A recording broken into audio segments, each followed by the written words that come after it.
Rabindra Bharati university distant education নতুন semester 1 25-26 সেশনের admission শুরু হয়ে গেছে 1/7/2025 তারিখ থেকে এবং চলবে অ্যাডমিশন প্রক্রিয়া 5/9/2025 তারিখ পর্যন্ত।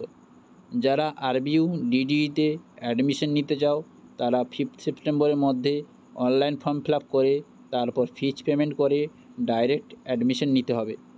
আর অবশ্যই মনে রাখবে অনলাইনে অ্যাডমিশন হওয়ার 3 দিনের মধ্যেই তুমি যে ক্যাম্পাস বা স্টাডি সেন্টারে অ্যাডমিশন নিয়েছো সেখানে ভেরিফিকেশন করিয়ে আসতে হবে, তবেই অ্যাডমিশন প্রসেস কমপ্লিট হবে। আর তোমাদের বলে রাখি ভেরিফিকেশনের সময় কোন কোন ডকুমেন্টসগুলো তোমাদেরকে সাবমিট করতে হবে। Original documents, all academic marksheet, certificate, Aadhaar card, print out of online application, যে অ্যাপ্লিকেশনটা করেছিল ওর প্রিন্ট আউটটা নিয়ে যেতে হবে তোমাদেরকে।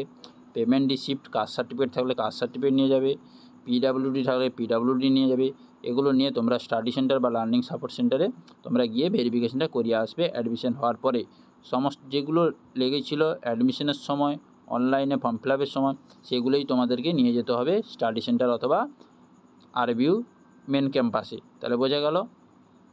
আর কোন কোন সাবজেক্টগুলো অ্যাডমিশন নেওয়া যাবে সেগুলো হচ্ছে বাংলা, ইংরেজি, পলিটিক্যাল সায়েন্স, ইতিহাস, education, Sanskrit, geography, Rabindrasangeet, environmental studies, master of social work এবং ভোকাল মিউজিকে এই সাবজেক্টগুলোয় অ্যাডমিশন নেওয়া হবে।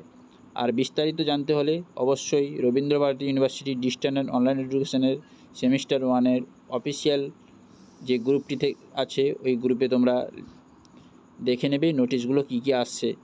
আর এই গ্রুপে তোমরা যদি ওয়েবসাইটে যদি না দেখতে পাও অবশ্যই আমাদের চ্যানেলটিকে সাবস্ক্রাইব করে রাখবে, এই চ্যানেলে সমস্ত কিছু আপডেট আসবে। তো বলে রাখি সেপ্টেম্বরের 5 তারিখে আগে তোমরা অ্যাডমিশনটা হয়ে যাও এবং অ্যাডমিশন হয়ে যাওয়ার সঙ্গে সঙ্গে 3 দিনের মধ্যে স্টাডি সেন্টারে গিয়ে ভেরিফিকেশনটা করিয়ে আসতে হবে। তাহলে বোঝা গেল। ভিডিওটি ভালো লাগলে অবশ্যই লাইক করো, কমেন্ট করো, শেয়ার করো এবং চ্যানেল নতুন হলে চ্যানেলটি সাবস্ক্রাইব করে রাখো। পরের ভিডিওতে দেখা হচ্ছে।